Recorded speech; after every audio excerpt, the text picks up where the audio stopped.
Okay, gaat ons.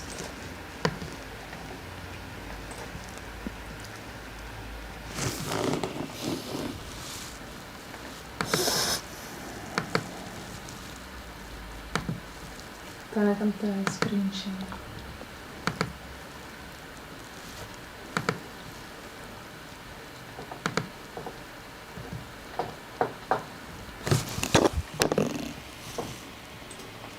There we go.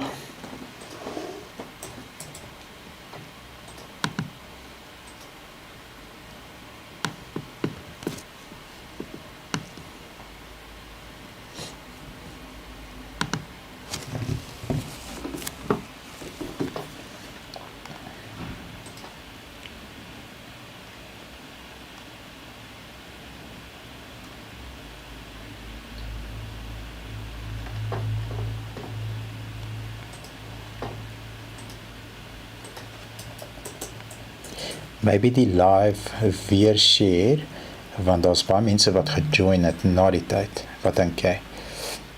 Customer training. Ek shared it. Customer training. There we go. Here are the links for the new arrivals.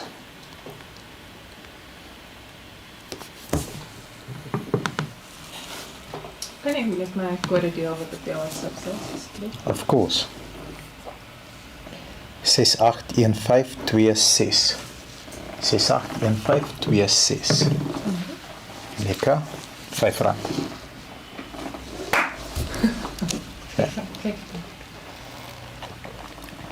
Okay.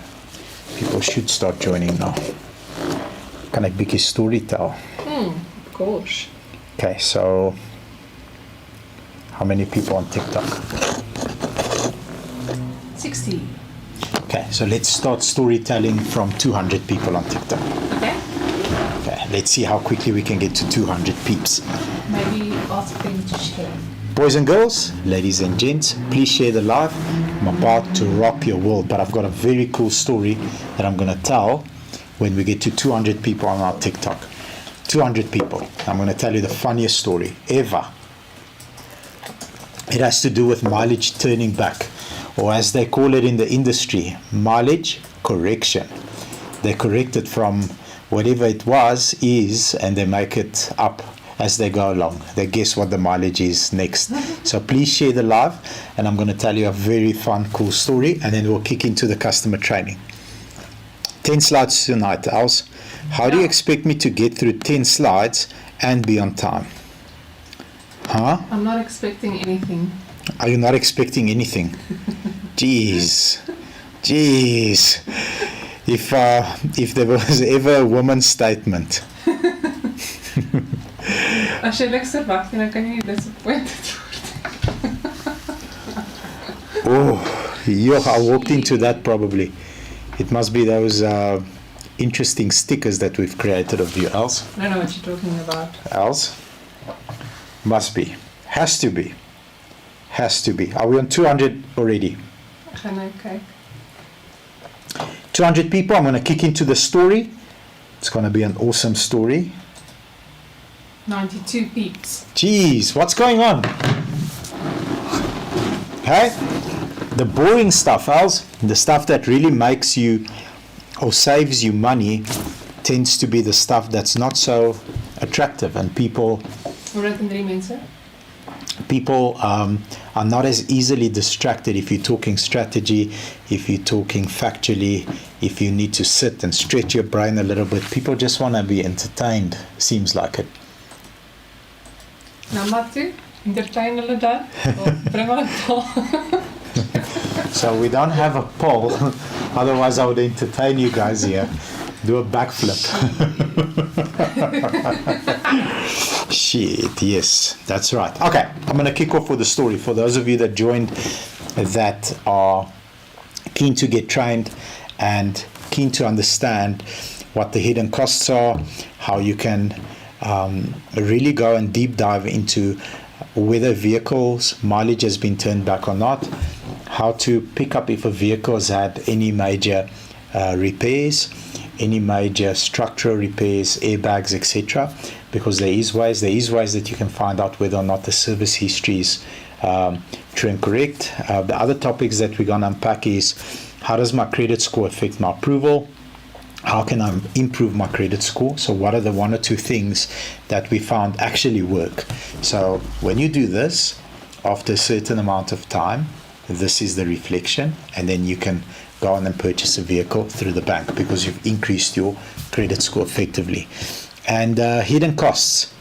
What is excluded in the price? What is included in the price? What goes on around the admin fee, on the road fee, insurance, products, etc.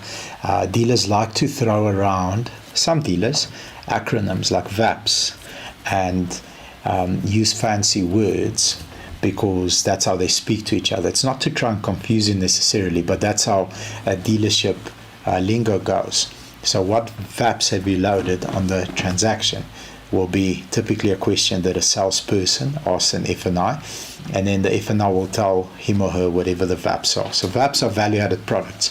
So what value-added products should you be looking at? From personal experience, what value-added products I'm a true believer in, and what value-added products I'm not a true believer in, because there's some of them that I don't care how much commission you offer me. There's companies that are in and out the door literally every week, and funny enough, initially, many years ago, their strategy was actually quite different. And what they used to do is they used to send these young chicks over to the dealerships. They used to be all dollied up and, the eyes and everything and the eyelashes and all this other stuff. And they'd typically walk into a male-dominated environment, being young and attractive, and they would offer value-added products at amazing commission. So sometimes they would literally swing a dealership from selling A product to a B product just because the rep was either more attractive and a better salesperson, just knew how to flirt better with some of the dealer principles. That's the reality of life. The insurance companies and the value-added product, the VAPs companies, understand this, and that's what they used. Now, with us, we've made some mistakes in the past with companies where we backed them. Some of them went under many years ago. We stood our ground. We recovered from that, and for us as a dealership, we've split our main value-added products into two companies, because having all your eggs in one basket negatively affected me many years ago. It's now probably 5-6 years ago, and I had to pivot and decide, okay, cool, both of these companies are very strong, but they are stronger if they are separated. So a quick story I'm going to tell you, and then I'm going to kick into the presentation. And if you're running a business, or you're running a sales team, or maybe you're running a dealership and you join me today, a couple of years ago, we have a certain bank that becomes so dominant at our dealership, very dominant, taking most probably 75-80% of the deals. And in meetings, I pick up that specific bank manager starts using language which from the side I don't like. We have to, we must, we should. These are the actions that will. So I'm like, okay, that's fine. So the reason why you've got a V8 engine on your back is because I gave it to you. So no problem. Immediately after that meeting, have a meeting with the finance team and say, okay, cool. This specific bank, how much percentage business do they take from us? 75%. We are pro this bank. They take most of our business. I said, did you hear the vernacular that was used by such and such person? She says, what do you mean? And I repeat some of the stuff that he said because I wrote it down. She says, yes, that kind of makes sense. So why do you think he said that?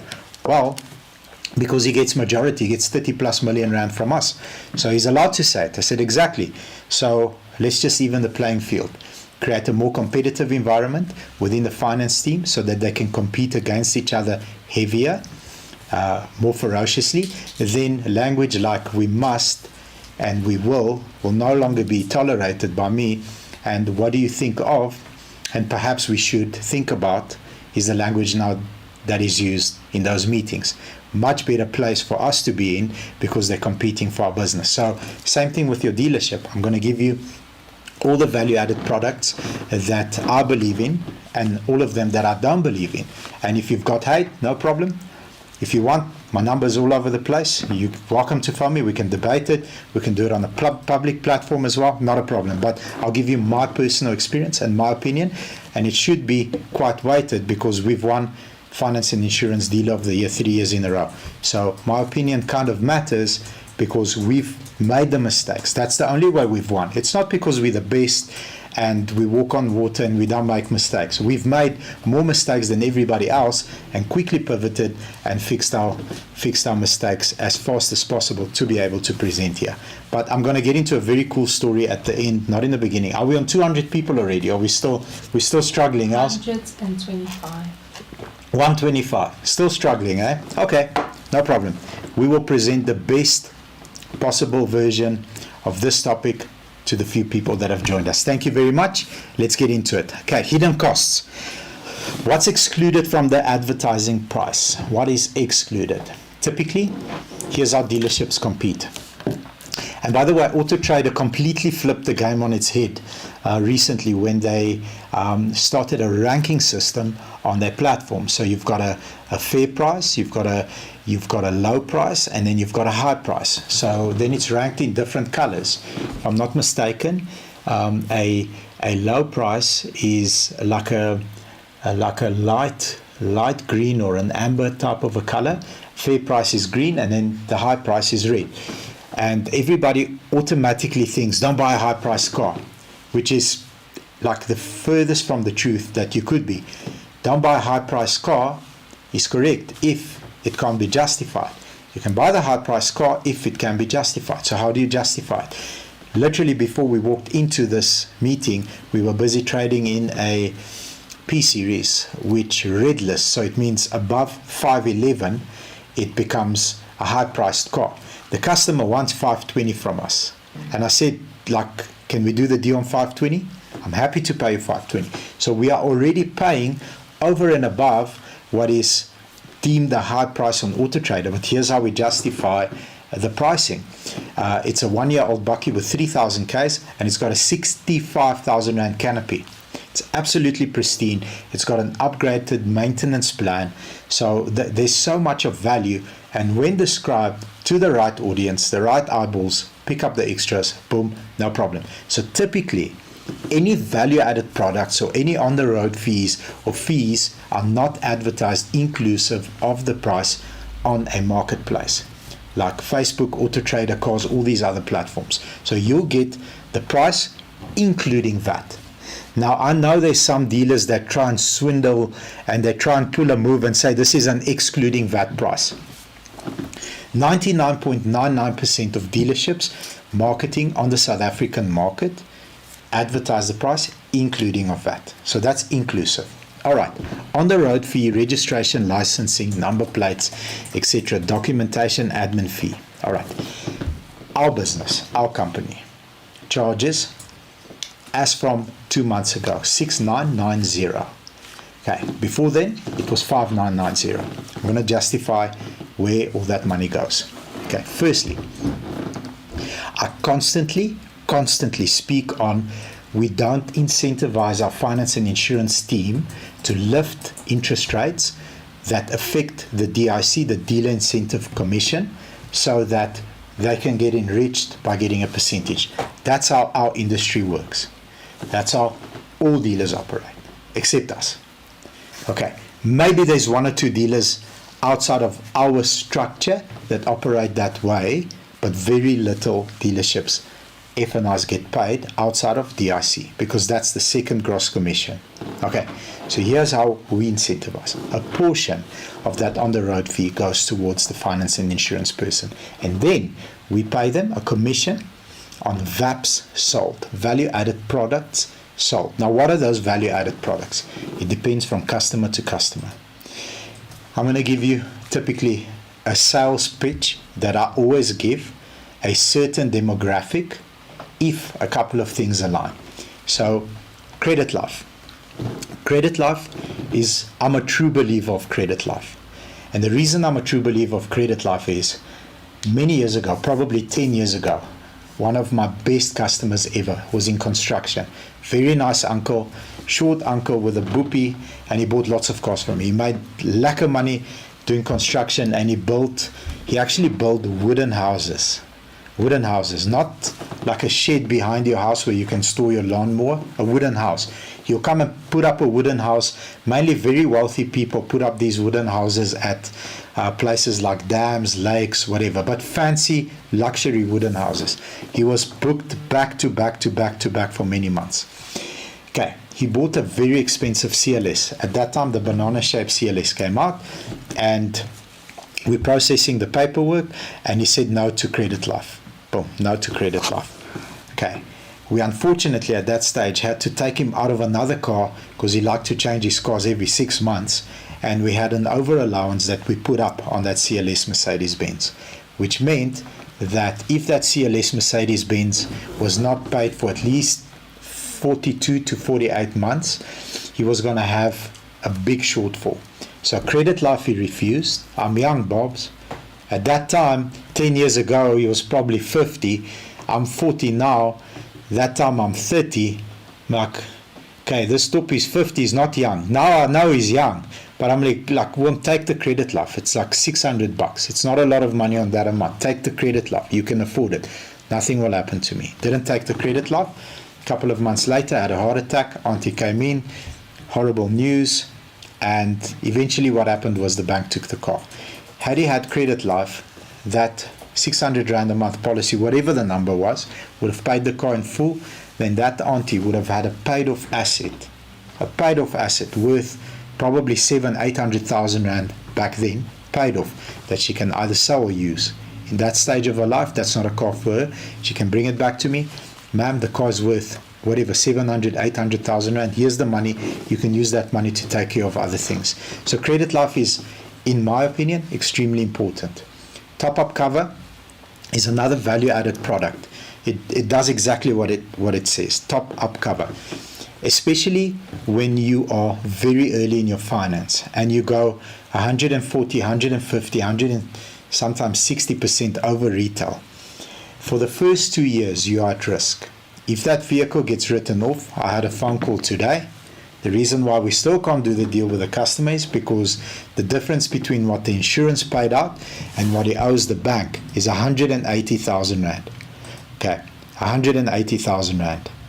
He bought it from a very large group. I'm not going to say their name, but he picked me up on one of these events or one of these courses that we presented, and he found me. What do we do? I said, sir, there's a couple of options. We do nothing.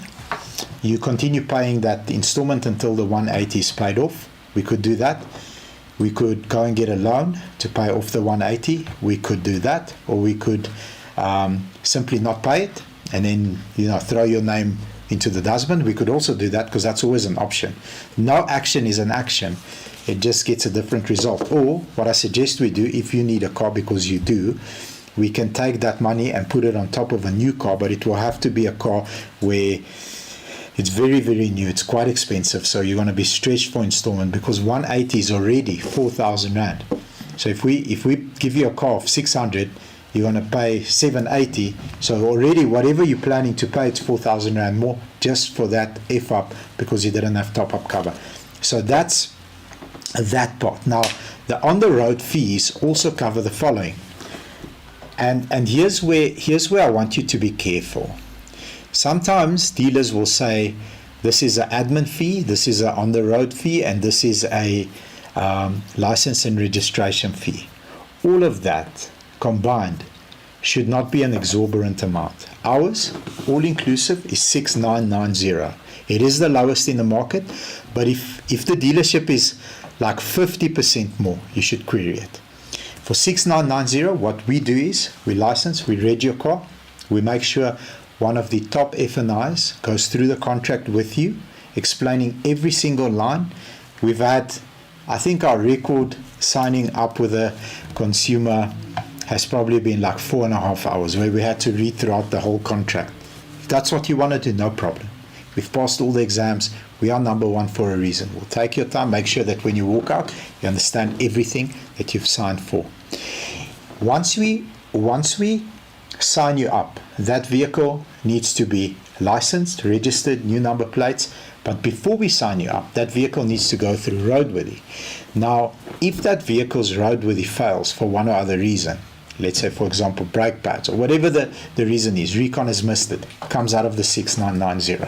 The licensing and registration, if it's done in Cape Town, there's a Q4U service. We use a couple of these. Those people also get paid. It all comes out of that. So 6990, we are currently relatively low in the market. If it's slightly higher, don't lose your shit. It's okay, but it shouldn't be 50% higher. And the dealer needs to justify where all that money went. For example, double cab Ford Ranger. Only the license disc is $1,000, $1,200. Okay, now if you've got a heavier car, it might be more. If you've got a lighter car, it might be slightly less. We can't literally go and stand in a queue and do one by one. We use a bulk service. That service also takes a couple of bucks. The dealer stocking of the vehicle. So there's quite an amount at registration stage that goes into paying for that part of the process at your convenience. So you don't need to go and stand there. Okay. Insurance requirements, comprehensive insurance, often mandatory for financing approval. So now, very, very simple.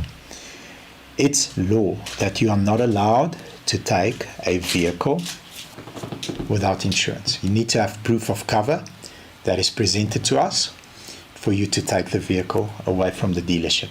Okay. Once we receive the proof of cover, we then say, thank you very much, everything's signed. The asset now belongs to the bank as the title holder, because that's how registration occurs. The bank is the title holder and you are the owner.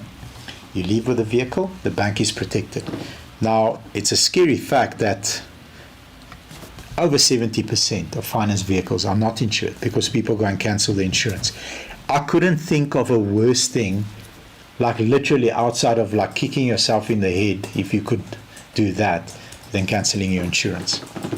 It's like the worst thing. And people buying cars for cash.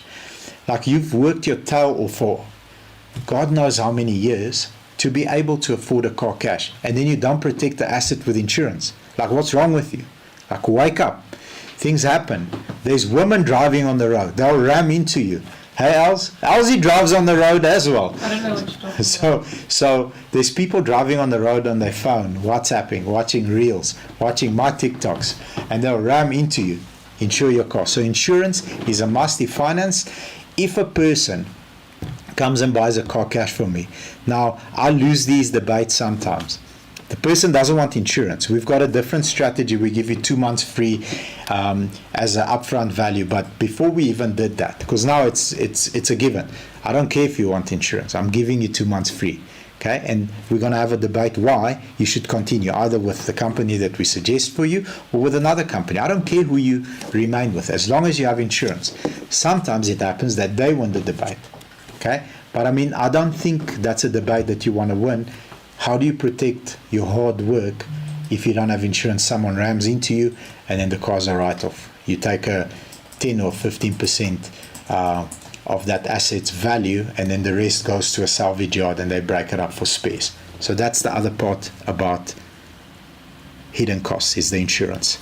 Okay, extended warranties and service plans. Is it worth it or not? Now, a service plan is a product that I personally don't believe in and don't sell. And I'll explain to you why. And maybe the way that I explain it to you will make sense. When you think about what a warranty and what a service plan is. A service plan is a fixed cost. A warranty is like medical aid. Maybe.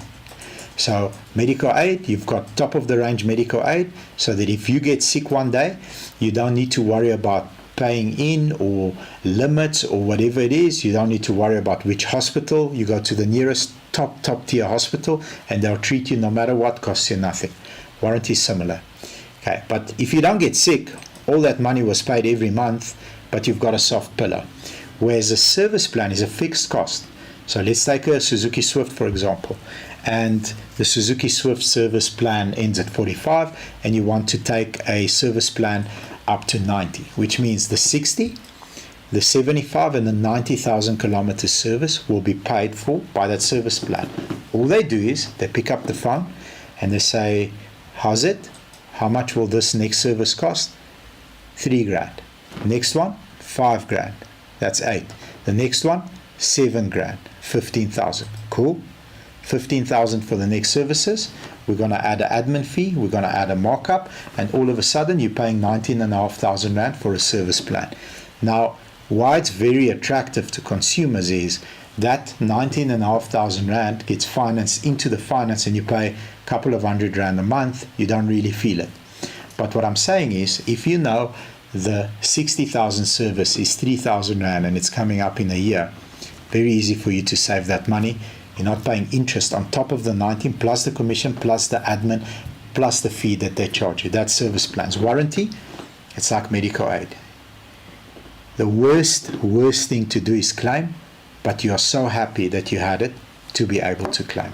So in our company, all cars go out with warranty, and the naysayers and the haters and the guys that say, I don't want a warranty, I don't want a warranty, those are the boys and girls that come back to me and say, Bobs, you know what, my BMW blew a turbo, it was 32,000 rand. Bobs, thank you very much for explaining the warranty and the benefit the way that you did, because you know how much I had to pay. How much did you pay? And sir, it was nothing. Okay, thank you so much, and thank you for putting me on the right plan. So again, it's a fixed fee per month over the term. Below is soft. You know that you've got peace of mind, like having medical aid. If something should go wrong, you're covered. One thing that I want you to focus on is the warranty companies are all the same. Okay, all the same. I wish this was a PG-18 disclaimer before the time. Otherwise, I'll tell you what my dad said about warranty companies, mechanics, and panel beaters. But it's one certain male organ that made all of them. Let's keep it clean to that degree. He said, one made all of them, Bobby. They're all the same because they come out of one. I said, okay, Dad, they're all the same. So here's how a warranty company should be judged. When you speak to the dealer, ask them, how many warranties do you give this company a month? Why is that important? Well, it's kind of important because if there is a bucket that constantly gets filled with water, when you are thirsty and it's time to drink, no matter how much leaks there are in the bucket, if it's constantly getting filled by water, guess what? There'll be water to drink. Hope that analogy helps you out. So if there's a claim, if there's an actual claim, and we sell excess of 200 policies a month, we split it into 2 buckets, so 100 policies plus at 17,000 rand a policy, give or take. That's the average policy price. So we're talking 1.7 million, 3.4 million rand that goes towards warranties every month. I always say to the customer, do you think a warranty company will say no to your turbo and risk ruining the relationship that gets them X amount of money per month? And logically, the answer is no. We've got a relationship. Now, that doesn't mean that a dealership should sell broken cars and fix their cars off the warranty, because then they'll pick up the tendency that within the first 90 days, you're always freaking claiming, which means you know you're selling broken cars and you're fixing it off the warranty, which the customer paid for, which is not fair. But vehicles are built and not born, and sometimes they break within 3 days. Sometimes they break on a PDI. We have right now, we have a V250. Did you see the white V250 that kept going in and out of the workshop when me and you were making content? The reason why that car was going in and out, because that car was perfectly fine. It stood here for 47 days, and the wheel speed sensor is broken. So they had to figure out what the hell is going on. Why is that warning light coming on? Eventually, after the 4th test drive on the machine, we figured out that it's not only one, it's 2. How did it happen? Magic. So the car didn't even go out of PDI and it gave a warning signal. But luckily, we caught it here. The delivery only takes place tomorrow, so the customer will not have the inconvenience of now driving with a warning light to bring it back or take it to the nearest workshop, wherever it is. But things happen, and the moment that the warranty company picks up, but this, it's like a tendency. Every single policy that you give us within the first 15 or 30 days or 45 or 90 days, there's claims. There's an issue with this dealer, and then they'll start dealing with him or her accordingly. So the more volume the dealership does in terms of warranties, the easier it is to have a little bit of water out of that bucket, because it's constantly being filled up. Okay, so when you are shopping for a car, the advice that I'll give you, and this PDF will come free of charge onto all the groups, am I right, House? So they can take it and use it. But always get a written, all-inclusive quote. Now, dealerships that don't give you a written, all-inclusive quote, I don't know, maybe take them outside in a public space and shoot them. I don't know what to do with them. I don't know, House, but they should give you a written quote, an OTP, an offer to purchase, with all the expenses included, so that you can go and figure out, okay, on the OTP, it's this. Okay, cool. Explain this. For example, scratch and dent policy. We religiously have made it a non-negotiable that every single car that goes out of our dealership is a brand new second-hand car. There's no chips, there's no scratch bumpers, there's no scratch rims. After Elsie drives it, we send it back to the depot, fix the rims. But no scratches, no dents, no chips. Now, when you present the customer with that car, for a small fee, it's like 50 or 60 Rand a month, whatever the cost is. We have a scratch and dent policy that for 2 years you can literally claim all the dents, the scratches, rims, whatever gets damaged on the vehicle, so that you don't need to involve your insurance the whole time, because depending on how you structure your insurance, there are certain excesses involved and things that you need to pay. So all of those need to be on the OTP. That's my advice. Before you proceed, whether you're buying cash or finance, ask for the OTP. This is what the structure is, or this is what's on the contract, and get your finance and insurance person to go into great detail to make sure that you need that. Now, if you are talking about top-up cover, and you come to me, let me give you a real-life example. Real-life example. Today, just before I left, I actually missed the delivery, because Elsie was saying, kom, jy moet vinnig maak. A lady bought a Tucson from us many years ago, I think 3 years ago, and she traded that Tucson in on a Golf TDI DSG SV. So it's like almost like the first ever Tiguan. So it's a Golf, but a bit of a SUV Golf. That's when they thought, this thing's popular, let's build a Tiguan. So that's where the Tiguan idea came, with a Golf SV. So I think it's a 2019 or 18 model, whatever model it is. She has a Tucson that she's been paying for 3 years. All of that equity just goes onto the Golf. So the Golf is financed at like half retail. So it doesn't help her get a top-up cover for that specific deal, because she doesn't need top-up cover. Now, if an F&I is going to push her into top-up cover, that's wrong. So what is top-up cover? Now, in case of the car written off and you owe more than what the market value is, what the insurance is willing to pay out, they'll cover the balance. But will I owe more than market value? You kind of not, because you're paying 50% deposit because you have equity in your trading. So ask them to explain it. That's the advice I'll give you. We're moving forward, 29 minutes in. Credit score confusion. Can we go quicker, or am I doing well? You can do whatever you like.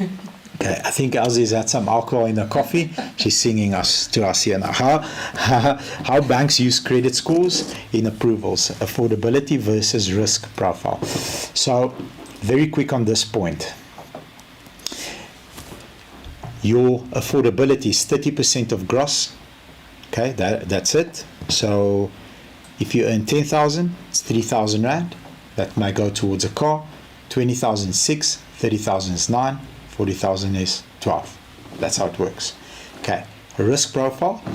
The more credibility you can prove by either having cars that were paid off in the past, or having bonds, or having credit cards, some other loans that you've paid up nicely on time, the more credibility, the lower you are as a risk. which means the better interest rate that you're going to get. The less credibility, the higher you are as a risk, irrelevant of income. That's what people don't get. I have 45-year-olds that roll me. I've never bought a car on finance. Everything is cash. My house is worth 3 million rand. We had a guy yesterday, gentleman. He's got a family home at, what is this fancy estate at Hardebeespoort? I think it's called Peakenwood. Is it Peakenwood? He's got a fancy house in Peakenwood, paid off Bob's. I've got a house in Silver Lakes, paid off Bob's. Said, I've got a car that I'm going to present to you at 15.5%. He says, you're crazy. He like, what's wrong with you? I said, well, it's 15.5% because you've never ever bought on finance. You bought your house cash. It's a 3-bar house. Congratulations. The bank doesn't know whether or not you'll pay this loan. The only way that we get this down is by proving credibility over a long period of time. If you talk prime rate with me, okay, and your ITC score starts with a 5, we're going to have a fight. Okay, because you are not allowed to use prime rate if your ITC score starts with a 5. Okay, first of all, we can be lucky that we got this approved. We structured the risk, the everything correctly, lined up the perfect car, and we got you approved. You want prime? No problem. On your third car, we can fight for prime, not on your first car. So that's that. Why a good salary isn't enough if your credit record is weak. I handled that. Factors affecting your score: missed payments, high debt ratio, credit inquiries. Okay, so disposable income is a term that the bank uses. Disposable income basically means after your income has come into your account and let the best, strongest debit order win takes place, all your debit orders go off, your living expenses go off, how much money is left in your account? Now this is where people need to focus. How many ever are here? How many on TikTok? Did we bore everybody away? Not. Okay. So all the geeks and the nerds that want to learn tactical stuff are on. Welcome, guys and girls. So when you have a disposable income, let's say, for example, your salary is 20,000, and I'm going to contradict myself from what I said earlier, and in your mind, 6,000 can go towards a car. But your disposable income is 1,200 rand. Guess what? The bank will say no, because your disposable income does not allow the bank to give you more debt, because they're going to get a fine, as that's reckless lending. That's why they have access to your ITC backend to see exactly what goes off your account, how much goes off, and what's left. So disposable income is another factor that affects whether or not you get approved.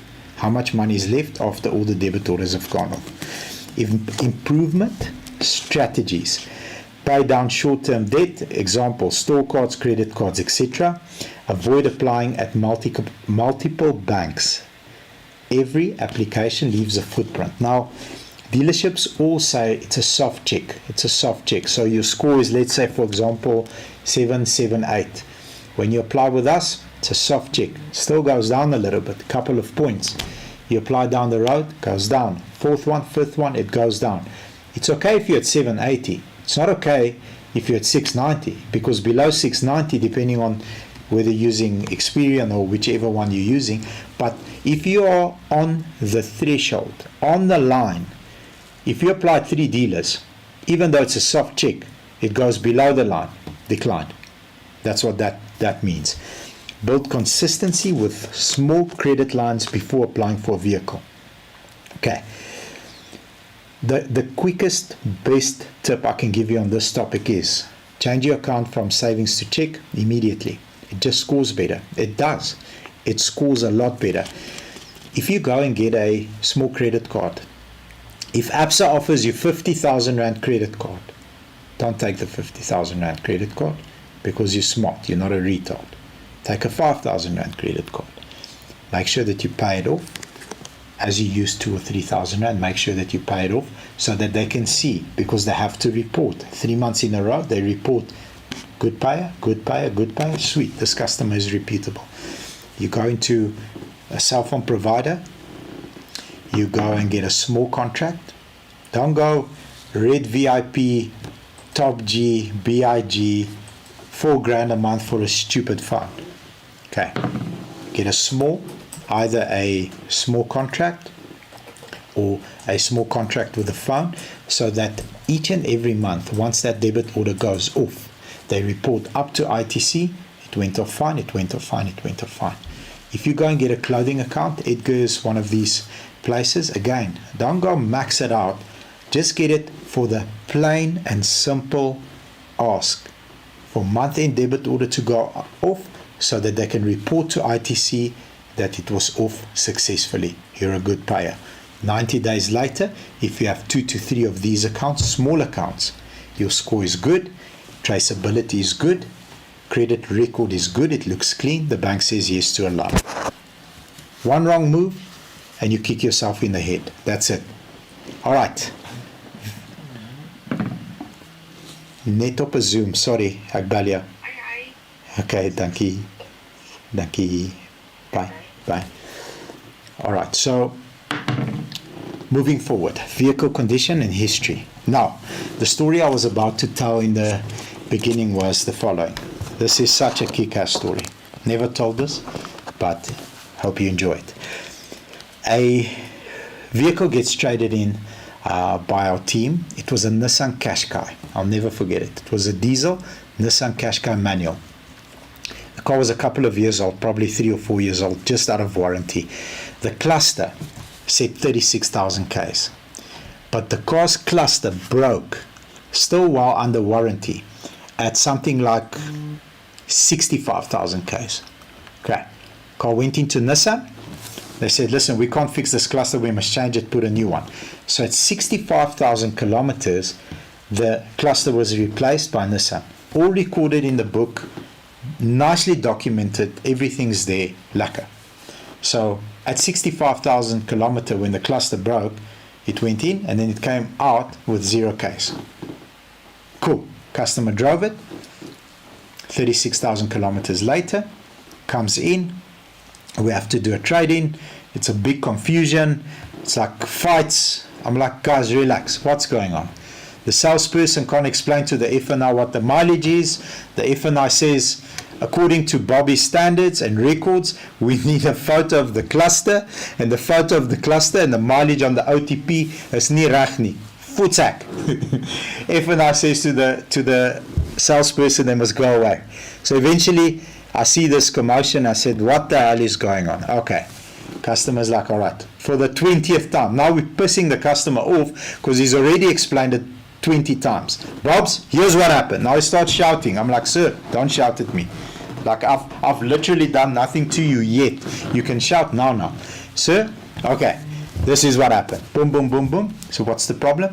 No problem. Add the two together. That's the mileage. Sign it off. Trade the car in. Yeah, but, no, but, I've signed it off. We'll figure this out later. Okay. Happy. Cheers. Salute. Have a good afternoon. Salesperson, don't worry. I've got this. Now, I'm thinking, okay, how do I advertise this car? What's the right mileage?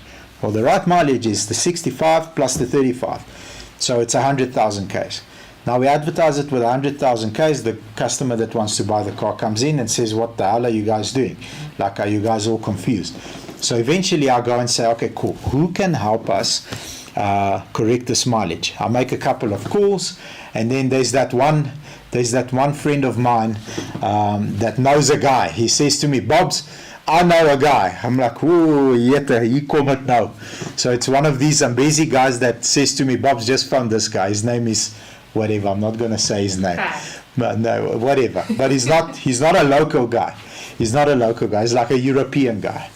So now I'm very, very keen to meet this frikkie. Now he comes in, but he's got suave. He comes in with, I don't want to say what car, because I don't want to put him into big trouble. But anyway, that was the first and the last interaction I had with him. He comes with a very expensive car, like a very, very expensive car. 3 million rand plus car. Okay. Yeah. He comes in with a little, Els, it looks like your mixer. It's like an iPad. Okay. Call it an iPad, but it's not it's, you know what it's like? It's like one of our diagnostic machines that we use in the workshop. What is that machine called? It's called a something. Launch. It's called a launch machine. So it looks like a little launch machine. And then it's got an OB a plug-in that looks like this, which is Bluetooth. Okay, Okay. so the OB plugs into, I actually have an OB plug on something I bought on Temu. I think it was on Temu to test out for our buyers. Hold on. Ek het nou jou mic neergesit sodat ek nie hoor nie. Alright. So it's a shit. I actually saw this in my bag at the airport. I'm like, I hope they don't question and like take this. So it's a diagnostic machine with the OB like this, and then the guy just plugs it into your car's manufacturer plug, and then he walks away. So he says, "What's the story?" I said, "Hold on, what are you doing to my car?" He says, "What's up? How much must I bring it back?" I said, "Bring back what?" He says, "What do you want the mileage to be?" I said, "Sir, calm down, relax." So before we continue this, I need to explain to you why I found you, why you are here. So he says, "I know why I'm here. I'm here to pull back the mileage." Like, "Why haven't you phoned me before?" I'm like, "You're not pulling back the mileage, bro. Calm down."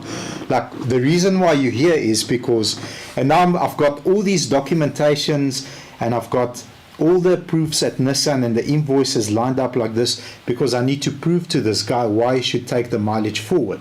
So it says 35 plus 65, we need to add it, and this is the proof, so why you should take it forward. He says he's never done forward before. I said, "What do you mean you've never done forward?" He says, "Bobs, I get called to go back." I'm like, fuck me. All right. So we're going to go forward with this car, brother. He says, "Are you sure?" I said, "That's why I phoned you." "What is the price?" He gives me a price. I'm like, "Are you sure?" He says, "Yeah." Like, "How many cars am I doing?" I said, "One car." "You're doing one car, homie. We're not doing one vehicle. Here's the documents. Here's what we need to do." Anyway, literally, guys, plugs it in. Let's pretend I'm him. Plugs it in. Here's the machine. Okay, so we're making it 100,587 kilos. Yes. Okay. Enter. Enter. Now I'm checking the cluster. Done.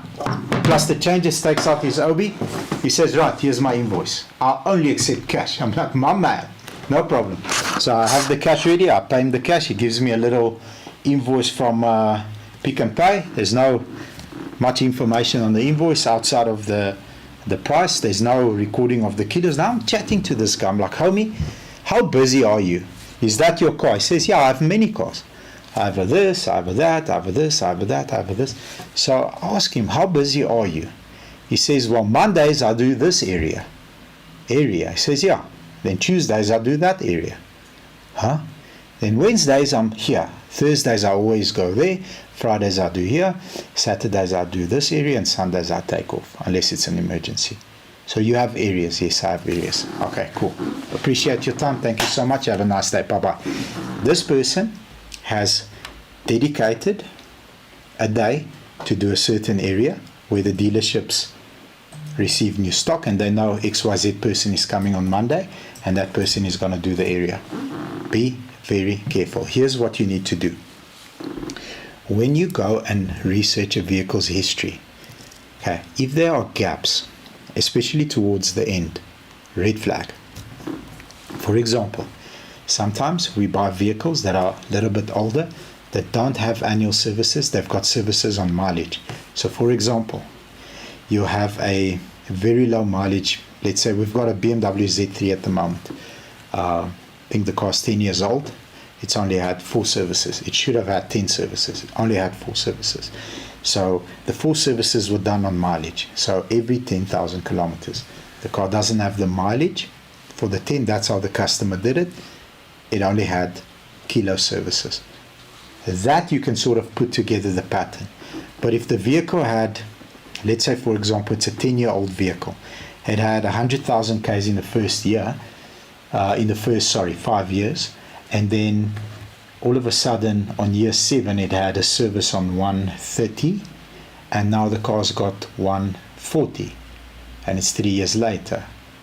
Okay, how does it have 0 services for 3 years? There is a massive gap.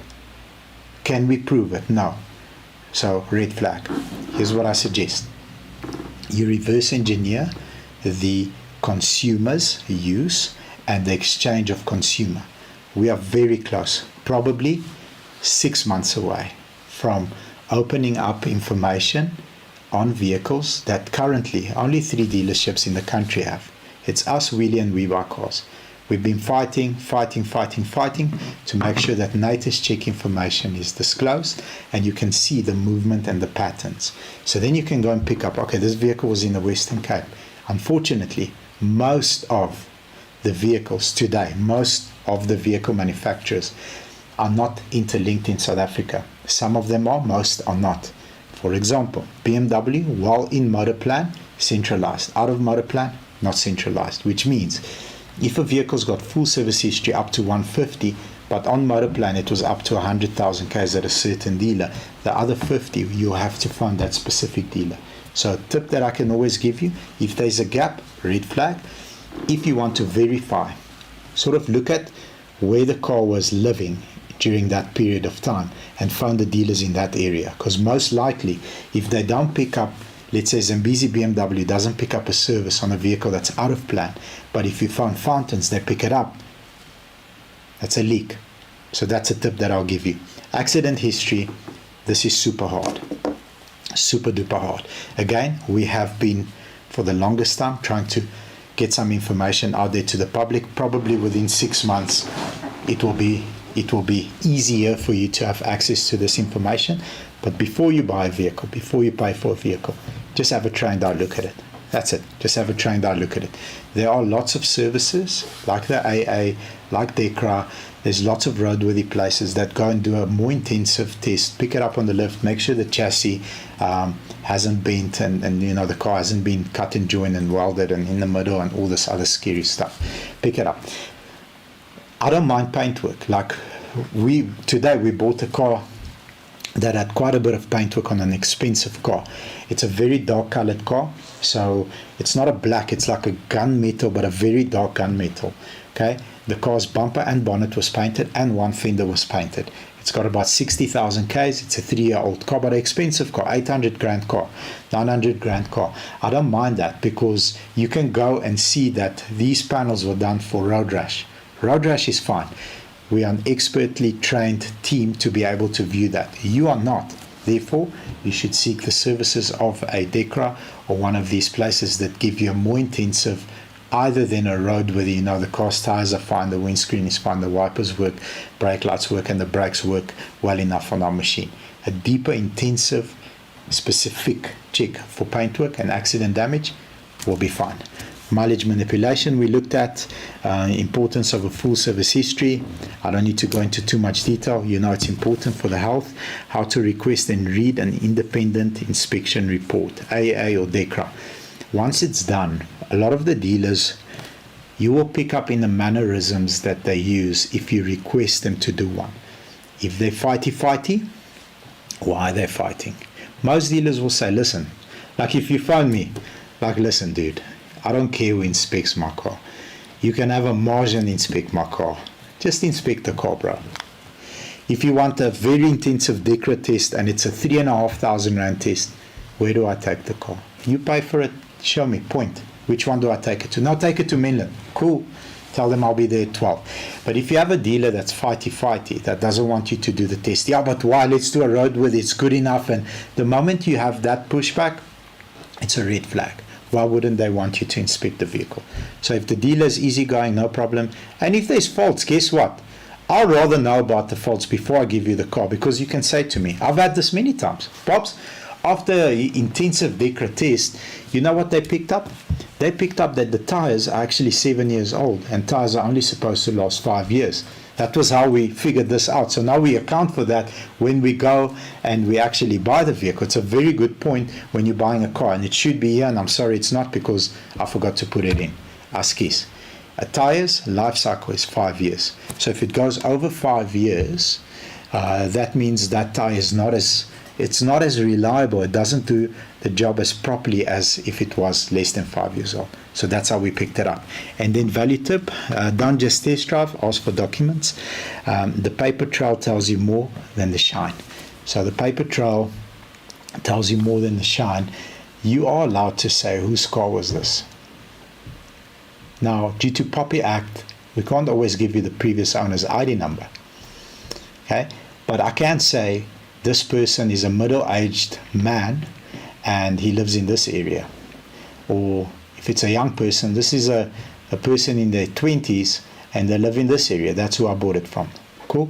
Now, having said that, I've had lots of cars that have been brought back to us by middle-aged men that live in nice areas, and the cars looks like the backside of a dog versus a 22-year-old or a 23-year-old. I sold an RS3 to a very young guy recently.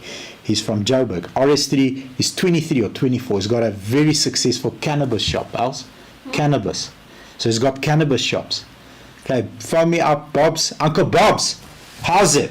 Lekker, man. What's up? Good. I want to buy your RS3. Cool. How old are you? I'm 23. Okay, how are you paying me? 50-50. We're going to do some finance. We're going to do some deposit. Lekker. Came with his dad. Looked at the car. Cool, sharp. Boom. I would buy that car from that man.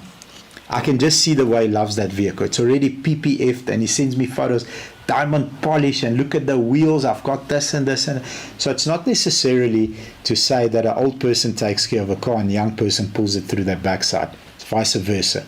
Okay? Ladies, okay, account for 4 rims. That's it. I'm not saying more. But if it was a lady's car, 4 rims. Hope you guys enjoyed this. I am 6 minutes over, else. Okay. 6 minutes. Okay. Next week, Wednesday, Yes. we are addressing scams and pitfalls in the SA market, fake sellers and online scams. Okay. Clocked mileage and cloned VIN numbers, how to protect yourself when buying privately. So we were on a podcast recently, on Podcast City. It was myself, Penyo Blackpen, Waras, and I can't remember the Indian gentleman's name. Elsie also made her eyes big now off camera. I can't remember his name, but he's an author and he wrote a book, How to Fix South Africa. I apologize for not remembering. That podcast did so well. Today, I had reach out from Westbank head office because of my insight I delivered on cloned vehicles and how we fixed the problem. And I had one of the Data CEOs actually call me, and I asked him at a stage, he's a very nice man. At a stage I asked him, sir, are you easily offended? Okay, I love asking that question, because if you say no to me very quickly, I'm going to dish out a Michelin star ass whipping. And he said to me, yes, I am. I said, cool, no problem. I'm going to give you the gentle version. Unfortunately, as good as Data is, here are your leaks. Are you ready? Yes. Boom, boom, boom, boom, boom. Do you agree? Yes, I do. That's why it's not the only solution. It's a part of the solution. And you can't only rely on one source. You have to rely on these sources as well, because they sort of cover each other. And when Westbank reached out, they said, we've got a massive cloned car problem in South Africa, and all the banks do. And you claim to have fixed it. I said, I don't claim to have fixed it. I have fixed it. So for the last 4.5 years, I haven't bought one cloned car. We walk away from dozens a week. I bought 14 before I created my system. On the day that I created my system, we bought 0 cloned vehicles. So in your professional opinion, sir, 4 years worth of buying from private individuals daily, 200 plus cars a month, have I fixed the problem? Bobby, you have. We'd love to have a coffee with you and share some ideas. Cool? No problem. So we'll unpack that next week. I've got lots of value for you on that specific topic. Thank you for joining us. Really appreciate you. TikTok, Instagram, Facebook, Zoom, couple of people on Zoom. Thank you very much for sharing your time with us. It's your most valuable asset. I hope that we leave you better than we found you. If you find this info important and valuable, please do share this live, which will be going on Facebook soon, and I'll also drop the PDF on all the groups so that you can share it with friends and family. Hopefully we left you better than we found you. Uncle Bobby.